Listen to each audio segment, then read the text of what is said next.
Welcome to the Power Brokers Podcast. I'm your host, Joe Santini. Find us wherever you get your podcast. You can also catch the video version on YouTube. Today we have with us Will Leammon, broker owner of Puerto Rico Real Estate in Puerto Rico. Will has 25 plus years experience in the industry, and he relocated from Idaho to Puerto Rico with his family a while back. And he's a great resource if you're thinking about relocating there. Sounds exciting. Hi, Will. How are you? I'm doing great. Thanks for having me on. Awesome. So, the question I always like to start off with is, how did you get your start in real estate, Will? Oh man, it was it was actually by accident. Went to college and was actually be a computer programmer. The Y2K bug way back in the late '90s, and just wasn't for me. And I got put in sales and actually started off as a lender and just loved it. And when we came to Puerto Rico, I decided to sell real estate instead of financing it. And I've been through a lot in the last 25 years with the crash in 07 and 08 and, all the, just all the changes and everything like that. But it really keeps you on your toes and it's never a dull day. Interesting. Great. So tell us a little bit about your company. So you're the broker owner. Did you start that as soon as you got there? And how many people do you have? Do you have other agents? That type of thing. So when it took about a year when I got here to really open up the company because I was trying to figure out the landscape. I came here, I didn't know the language, I didn't know the culture, I didn't know the land, and I just kind of jumped in and said, you know what, I'm gonna sell real estate. I opened it up, and it took a while. Puerto Rico is very different. It's not as efficient as you would expect it would be, especially if you compare it to the States. So everything takes a little bit longer. You got to have a lot of patience. And so it took about a year to start the company. And we've been we're in our 7th year. I have a great assistant. She's born and raised here in Puerto Rico. Matter of fact, she's in the process of getting her license as well.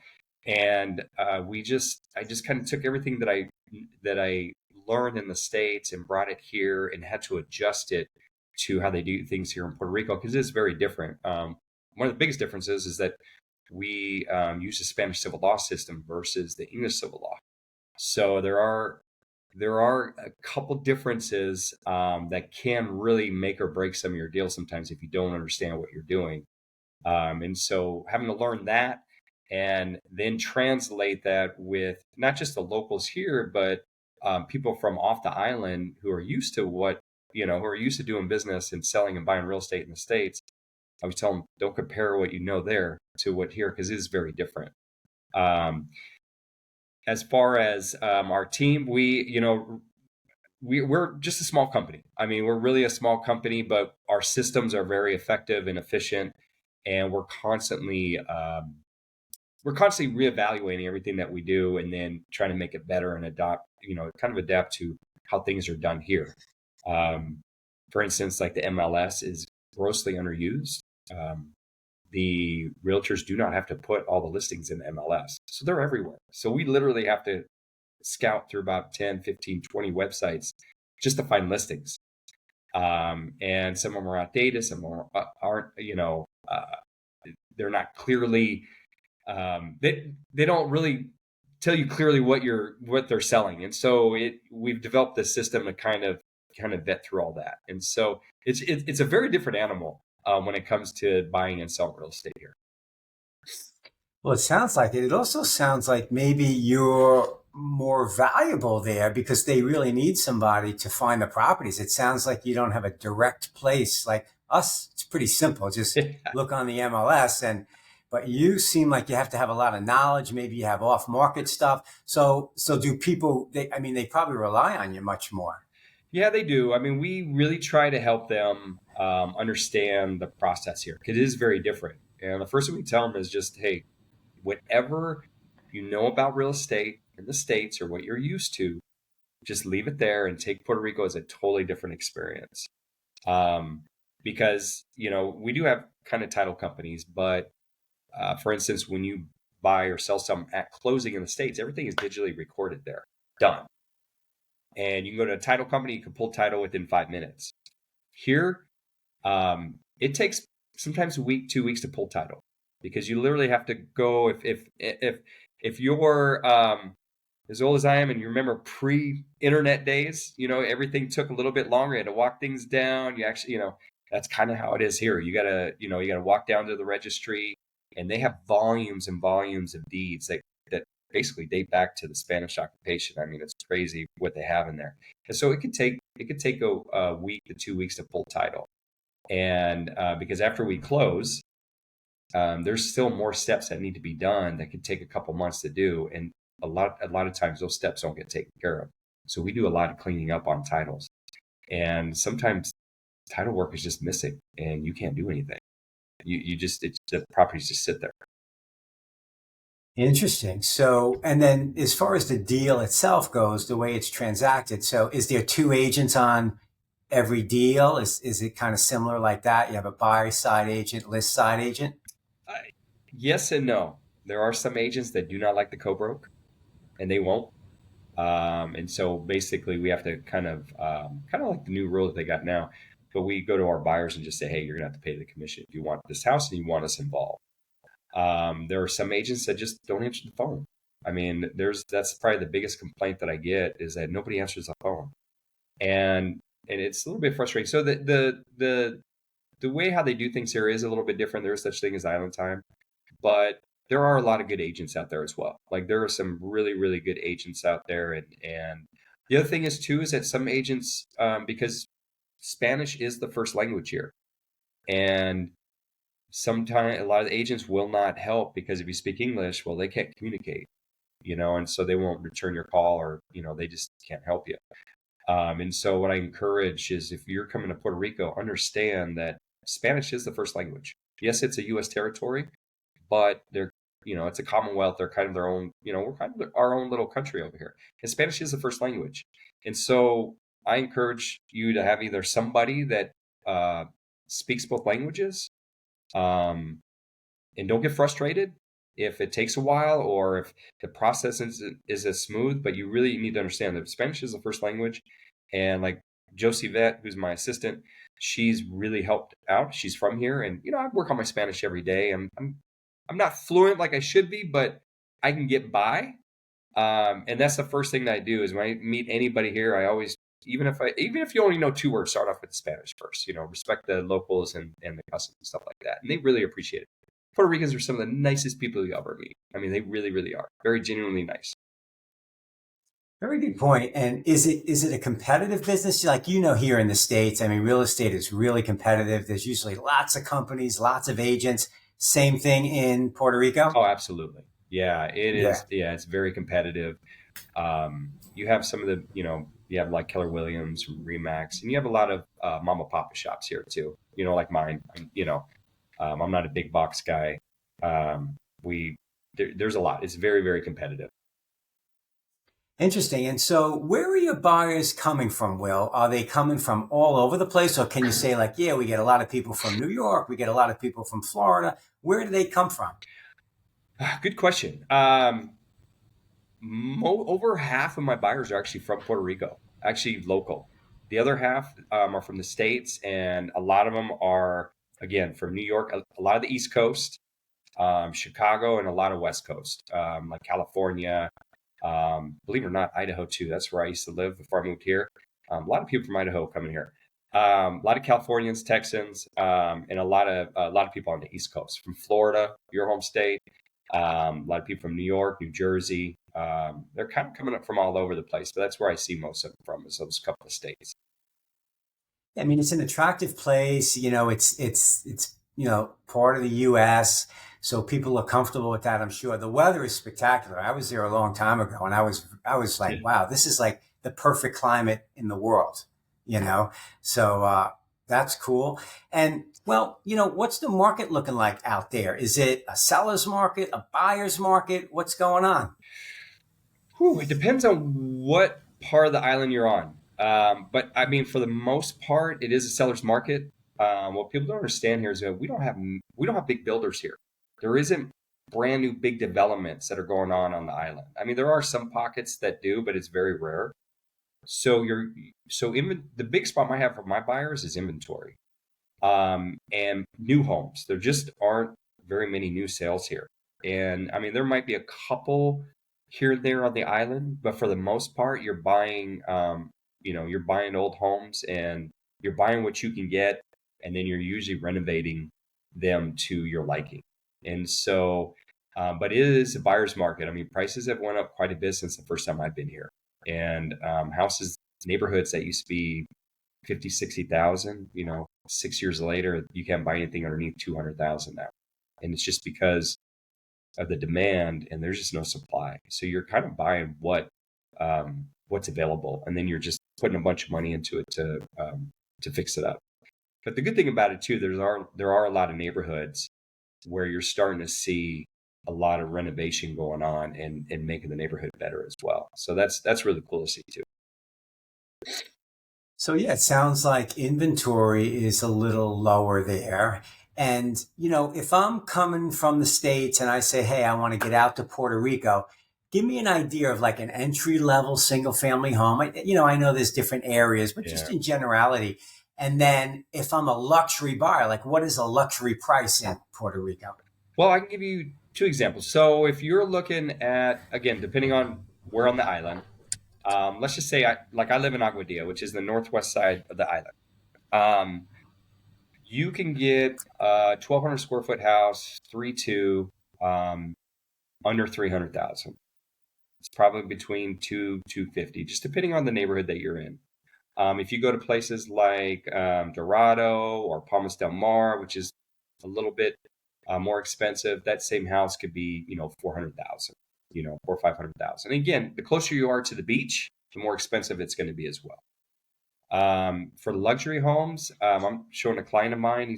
There's about 6 acres. It's on a cliff in Quebradilla, which is pretty close to Aguadilla. And it's about 4,400 square feet. And you're literally have a path to your own little beach. That's about $2 million, So it just depends on where you're on an island. There's places when you go up in the mountains, you can buy that same house, that's 1,200 square feet, a 3-2. I mean, you can find it for under 150,000. So it just depends. The farther away you get away from the beach, the cheaper the property is going to be. Interesting. And then as far as the transactions go, so you sign a contract today, how long does it take to close? Good question. First of all, none of the contracts are uniform. They're all different. Everybody has their own different contracts. Okay. So a cash deal, when I write up my contract, is usually 30 to 45 days. A cash deal, because you need to make sure that the title is clean. You need to do it if you do it correctly. And I've seen a lot of people who don't do it correctly and they get burned. If you do a title search, you got to make sure you do a debt search, because if you buy a property and there's back taxes and you don't do a debt search, you also bought the back taxes on the property as well. So you need to make sure that you have a really good real estate attorney in that. For the banks, if you're going to get financing, now the banks here have the same, except for a couple little differences, they pretty much have the same programs underneath the same guidelines as you do in the States. So, when you get financing, you get FHA, VA, RD, you get conventional, you can get, second homes, things like that. And the guidelines are pretty much the same, but you're probably looking 60 to 90 days on a closing, depending on which bank you go to, depending on if there's any title issues on the property. So, you're looking a lot longer than probably in the States right now.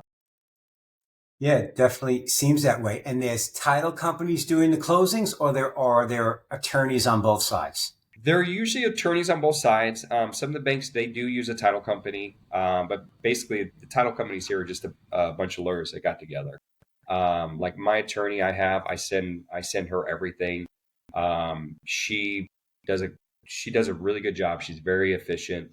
And not only that, but most of the problems usually come in when you go to closing. Like I said, in the States, when you close, everything is recorded digitally right then and there. Here, there's a couple extra steps that need to be taken in order to, finish the recording of the title work and make sure it's like we have what we call the registry here, which is basically the equivalent of the county's recorder's office. And then we have CRIM, which is the equivalent of the county tax assessor's office. And you have to walk that stuff down there. And it could take a couple months before it actually shows up.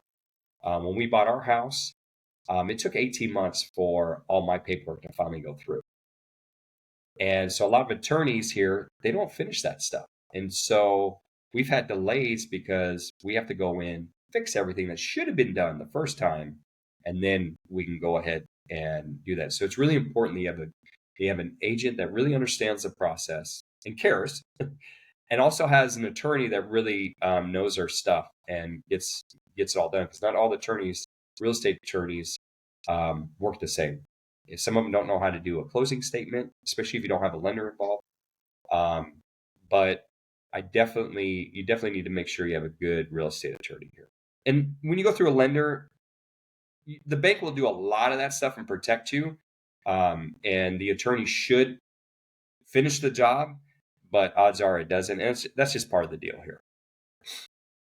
Yeah, so it sounds like local knowledge is crucial there more than some of the other places, especially if you're coming from the state. So if somebody's moving over, and since you did that journey, you did that, and what would be a couple of things, let's say 2 things that you wish you would have known before you moved there? Or what would be helpful for somebody to know? There's probably something that would be helpful, you know? I always tell people vacationing here is a lot different than living here. And when I tell people, hey, especially you come from the States, I always ask them, like, what's making you come here? Oh, we're vacationing. We love it here. I'm like, okay. I always say, do me a favor, rent something for 6 months first. Rent first. And for a couple reasons. One, you'll understand how things work here. Things don't get done. They're not as efficient as they are in the States. And it can frustrate a lot of people. And 2, it gives you an opportunity to kind of explore the island a little bit more as well. Because the island has, it's only 100 miles wide, long and 35 miles wide. It takes 5 hours to drive around the entire island. So it's small, but different parts of the island give you different. There's really, like, you could be where I'm at, and then you could be down by Ponce, and there's 2 totally different areas in scenery and everything like that. We're lush green. We got some great beaches up here. You go down to Ponce, it's more kind of high desert-ish. I always tell people it reminds me of Southern California, the rolling hills and everything like that. It's not as lush. The beaches aren't as nice as the north side of the island. So you really need to rent first. I always tell people rent first. If you're not familiar with the island, you're planning on moving here, rent first. It's different if you get a vacation home because it's really easy. You can say, okay, I'm only going to be here temporarily. But if you're going to move here full time, I would rent first so you understand what it's like to live here. Because your power goes out, your water goes out. Things just don't get done as fast. I always tell people PR stands for patience required because you're going to need it. Because things just don't get done. And that's just the way how it is. That's just the way how it is. But the people here, the Puerto Ricans, are the most genuinely nicest people you ever meet. They are so helpful. They're so nice. And that's what sold us. But you definitely need to spend time here first before you make that jump. I highly encourage it. It's similar in a way to where we are in South Florida. I'm in Boca Raton. Same kind of thing. It's one thing to be here for 2 weeks on vacation. It's another thing to live here and actually have to go to work. Yeah. It's a whole different thing. So I definitely understand that. And, listen, you did something that is incredible. To go from Idaho to Puerto Rico and to open up a company like that, not easy to do. You're like a true entrepreneur. I just can imagine what that would be like. So, what do you think if I asked you, like, what's one thing that made you successful? Because your company's really busy and you did it. You came from such a different place and you survived. I'm sure there's a lot of competition to really overcome and so on. What do you think is the one thing, Will, that made you successful? What is it? You know what?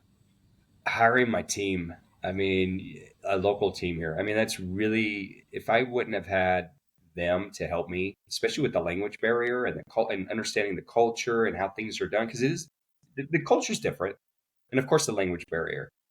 Without them, there would have been no way out. We would have had the success that we're having. I mean, you have to understand your environment, and not only that, um, I've kind of basically adapted to it, and I love it. The culture and everything like that, but my team is probably the most important reason why we're successful. If it wasn't for them, there's no way I would have been able to get this done at all. So Interesting. Sounds like you enjoy it. Sounds like you're a huge advocate for anyone coming from anywhere else, just to find out about what to do, where the properties are, and so on. So really interesting, surrounding yourself with the right people. If you want to find out more about real estate opportunities in Puerto Rico, you can connect with Will at the Puerto Rico realestate.com. And remember to hit that follow button to catch our next episode of the Power Brokers podcast. Next week, we head down to Key West. So check that out. And Will, listen, thank you for jumping on first thing in the morning today. The information is really valuable. People are really going to like it. hey, thank you so much for having me. I appreciate it.